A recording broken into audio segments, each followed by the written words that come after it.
G'day everyone, Prep Aussie here. I hope you're all well in whatever part of the world you're watching this video. Today is Tuesday, the 10th of July 2018, and the time here is 10:49 Australian Eastern Standard Time. Well folks, sorry I haven't posted in the last couple of days. That's been because of two reasons: family and computer problems again. My memory on my computer was full, so I couldn't record anything until I downloaded everything off it. So I've done that, and now I'm recording again. So hopefully this all works out. I've got an email that I want to go through first, and then there's a couple of other things that I want to talk to you about. Oh no, I won't. I'll talk to them about tomorrow. But I've got an interview coming up with David Morgan from the Silver Investor about the financial crisis around the world at the moment, and that should be in the next couple of days. And I've also got some interesting insights into this South China Sea, China versus us versus them scenario that I want to do a video on, which is quite interesting as well. But let's, I want to go to this email that a gentleman called Android sent me, and go through the points that he's mentioned, because it's actually quite interesting what he's actually saying. So let me go to that now and we'll go through it. Okay folks, well this is the email. G'day Prep, hope you're well mate. Thanks so much for your videos, we really appreciate your advice. I have a couple of questions for you if you don't mind, and I think your answers might help others as well. Okay, number one, how would you go about bugging out? For people living in rented apartments, units, my initial thought is to just go and not worry about it. The real estate agency will probably close down and not worry about getting rent money for the landlord anymore. Bugging in would not be a good idea, I would think, since I can't really put up any barricades or anything to defend the unit, since it's not even my property. Also, what would you recommend if you don't have a bug out location? We'll do that in the next question. Okay, let's go to the first one first. Hopefully, I would like to think that if you're watching shows like mine, prepping sites, survival sites, financial sites, then I'm hoping that you would know that in the very near future you've got a problem coming up.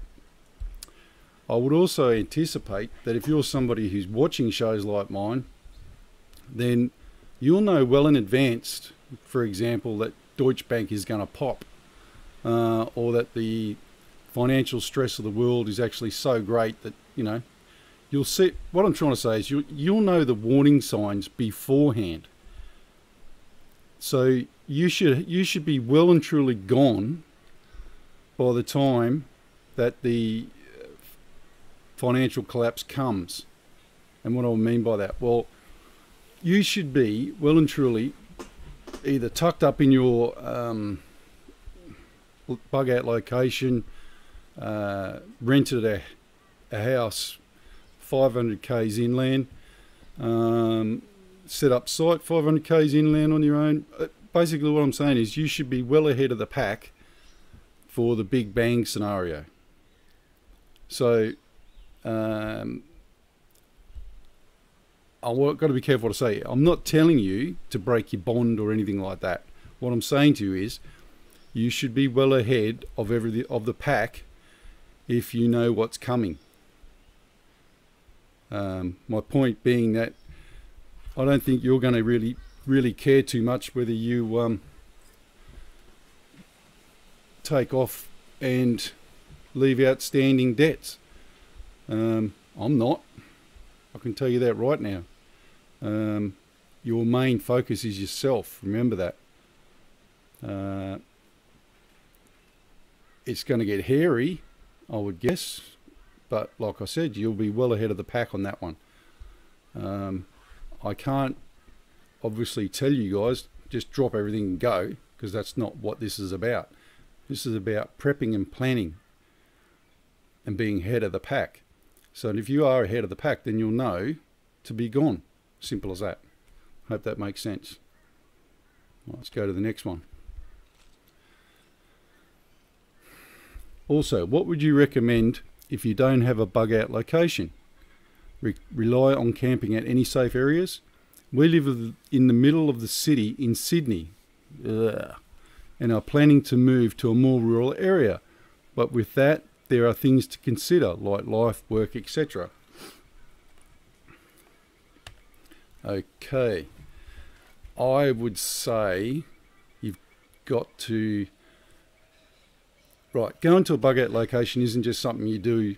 You don't just get in your car and you say, okay, tell you what, let's go to Wagga just to see what it's like. We're gonna make Wagga our base, and we're gonna go there when everything gets wrong. And then you get to Wagga and you've never been there before, and this is your bug out place that you picked, and you get there and it's a shithole. You've realised that the infrastructure is wrong. Everything's wrong about it.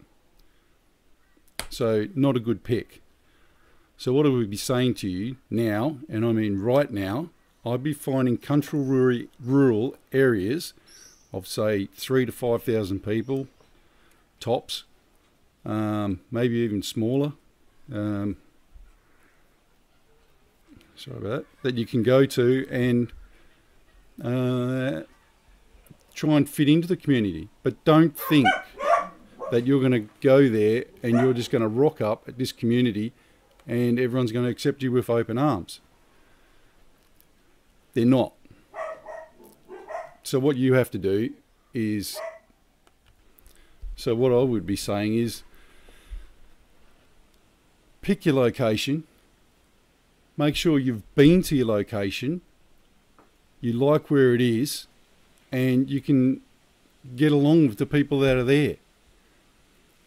So if you're going to shift to a location, you've got to actually get to know the people. You can't just rock up and think people are going to greet you with open arms after the financial crisis comes, and they're trying to keep as much food as they can, etc., etc.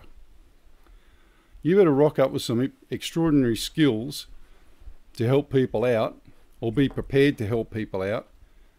But don't think when this all comes to pass that you're going to go to the next town or whatever and people are just going to say, hello, come in, eat my food and thank you very much.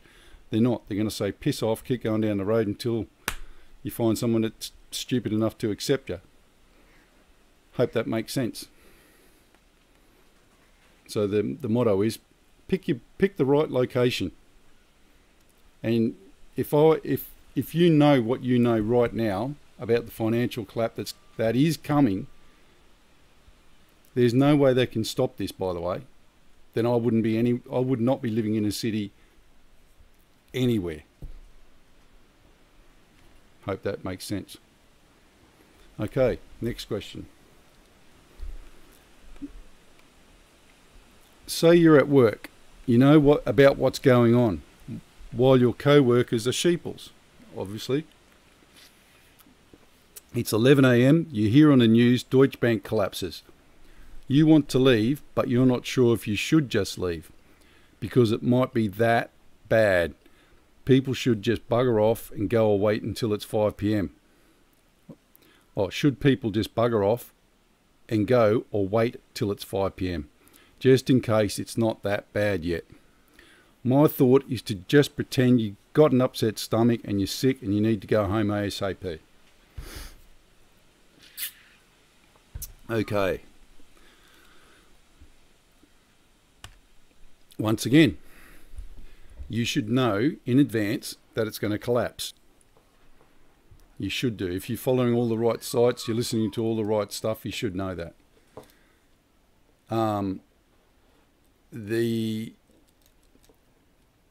I've said this before. If you're at work, you're anywhere, you hear that Deutsche Bank collapses, the first thing you should do, drive to a petrol station, fill up your car, even if it's $5 worth. Fill up your car to the maximum and any jerry cans that you've got. And then drive directly to Woolies or Coles or a supermarket, Aldi's, wherever you want to go, and shove as much pasta, tuna, and tin foods you can get in that trolley. And then get to the checkout quick, smart, because there's a good chance your credit cards might not work after about 2 hours after, you know, Deutsche Bank collapses. I don't know how long it'll take, but I would imagine there'll be a shock. Okay. Now remember, I said they're going to sacrifice at least 5 semi-major banks around the world or in Europe to keep Deutsche Bank going. Because Deutsche Bank is the big one, the big linchpin. So they'll pick, you know, Monte de Pesci in Italy. Right, we've propped you up long enough, you're shit, you're going, we need your money to pay for Deutsche Bank. Bang, gone. I'll pick a French bank. I imagine I'll pick one bank out of each nation to top everything up and keep everything going. Everything's fine. Everything's fine. We've got it under control. Yeah, they went broke, but, you know, they were a shit bank. They had bad credit, blah, blah, blah, blah, blah. And before you know it, a couple of banks later, Deutsche Bank pops. Because they just can't keep this going. The debt, is now too big. So, 1, fill up your car. Hang on a second. Before I say that, just remember, unless you're a policeman, and even then, I would probably say that the government's not going to pay you because they ain't going to have any money anyway. But here's how bad it's going to get. There's not going to be any money. Everything runs on credit. That little card you got in your pocket, that's what everything runs on now. So you won't be able to just work anymore. There's not going to be any jobs. Once Deutsche Bank goes, and you need to understand this, once Deutsche Bank goes, there will be no job to go back to. Everything's going to shut down for a long time. Maybe 3 months, who knows. But you need to understand that don't worry about work, because work ain't going to be there. It's as simple as that. Unless your company, and even if your company is cash rich, they're going to take the money from the banks anyway, so your company's going to go bust. So, 1, drive to the petrol station, fill up your car, even if it's with just $5 petrol. And as I said, you should be prepared anyway, so you should know in advance. So you should be carrying around 2 or 3 jerry cans in the back of your car at the moment that are full, just in case as well. Or empty, carry them around empty so you can go to the petrol station, fill up your car, fill up the jerry cans.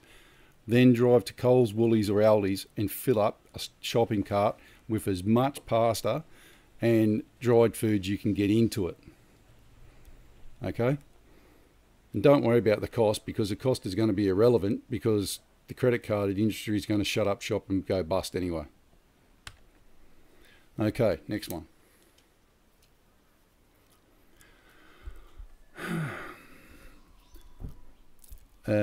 Last one. Will you be covering gold, silver in your future videos? Your thoughts on them and fiat. That's the cash system. What to do with them in bug out situations, especially when silver could be very heavy to carry around, etc. Right. Okay, I've said this before. Hang on.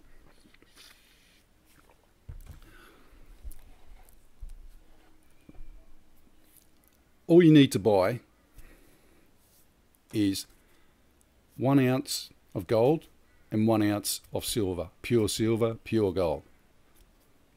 I don't see that you're going to be able to utilize any of the rest of it anyway.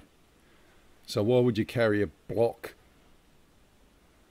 a full kilo bar, whatever it is, of gold and a full kilo bar of silver? They're heavy for a start. And you are going to end up with a target on your back if even anyone gets even a whiff of the fact that you've got them on you. You're dead meat. Okay? Coins, here's what I would do. So you've gone to the petrol station, you've gone to Coles and Woolies, you're pulling your trolley outside of Coles and Woolies to go into the car, go past Michael Hill or a jeweller's shop, goldsmiths, etc. Walk in, buy as many heavy silver link chains you can afford, or you can get your hands on. The silver that they sell in the chains, a lot of people don't realise this, is 92.9% pure silver, mixed with a little bit of copper, if I'm correct. So it's not bad. It's pretty close to solid silver, 99.9. When you have a chain link, just to go back in history here a bit, a lord or an alderman was known by his riches from how many chains he wore and how long his chains were. So the longer your chain, obviously the more silver you had on gold, the more money you were worth. That's why they used to wear the big gold necklaces around their necks and the silver, the gold bracelets on their hands, etc. That was a token of their how rich they were. And that's why they always wanted to take down the kings and that in battle, because they always wore their gold and stuff. This is true. Now, say you wanted to buy something, then you just took the chain off, cut off a link, and cut it to the maximum that you bartered with whoever wanted the chain, the silver or gold. That's how it used to work. There is obviously coins. You can buy coins, silver and gold coins, but then once again you've still got to break them down. You're never going to get true value for them, I don't think. But then again, what is true value? Would you give $100 gold coin to eat a $1 loaf of bread if you're starving? Of course you would. So it's all relevant, I guess. It's up to you. Me, I've got silver chains and bracelets, and the reason I've got those is because what's that saying? You know, you can pry the gun out of my hands when I'm dead, so to speak, because you're not taking my guns. Well, the only way you're going to get the gold and silver off me is to pry them off my body after you've killed me, because I ain't giving them to you, and there's going to be a hell of a fight for me to give them to you as well. I've been pretty strategic in buying. I've bought the whole family stuff like that, and they don't even know why I bought it for them. So that's the easiest way. And as I said, silver in most jewelers, ask for the top silver they've got, and some of it's 95%. So it's good quality and cheaper. It's a lot cheaper than buying from the mint and stuff. You'll be surprised. One thing that about the fiat money, when this Deutsche Bank scenario goes, or any of them goes for that matter, it might even be America for all I know, money's going to be worth nothing. Absolutely nothing. You'll be able to throw it on a fire because $5 will be useless to you anymore. You can't do that here in Australia because we've got the plastic money. So, but I would be carrying around at least $50 to $100 in gold coins, $2 and $1 coins here in Australia, because they're a barterable item, and they will get you stuff later on. Forget the rest, just $1 and $2 coins. That's it, $50 to $100, and that's heavy in itself. Now, when you're putting them in your backpack, you don't put them on the top. You put them in a container, wrapped up, so they don't jingle and jangle, so everyone doesn't hear them. Okay, and then you put them inside the backpack to reduce the noise even more. Because the last thing you want to do is you're running down and thinking, ching ching ching ching ching. Well, that gives the game away, doesn't it? Somewhat. So I hope that makes sense. Okay. But fiat money's dead now anyway. It's amazing that people don't understand that concept. Fiat money is dead. This system we've got going is dead. It's been dead since 2000. We nearly lost it in 2008, 7, 8, 9, and they've just inflated it more with debt. So this system is dead. It's not going to last much longer. Okay?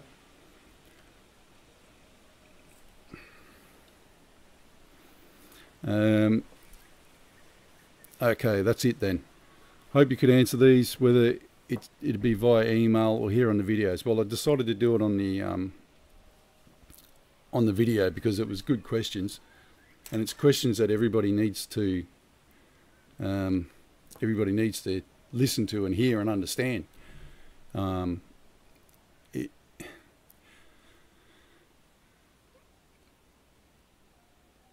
How do I put this? You're not going to get out of this you're not going to go into this, and you're not going to get out of this,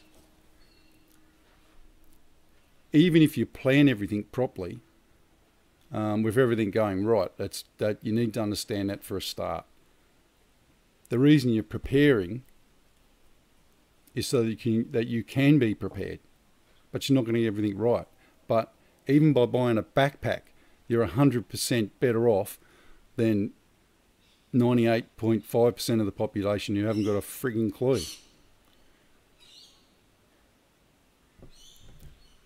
Now, the one thing that didn't come up there that I should have said was, you've got to build a community, whether that be here in Australia, America, or whatever. You just will not get there without forming community and forming strong moral bonds on what you believe is the right way to do things.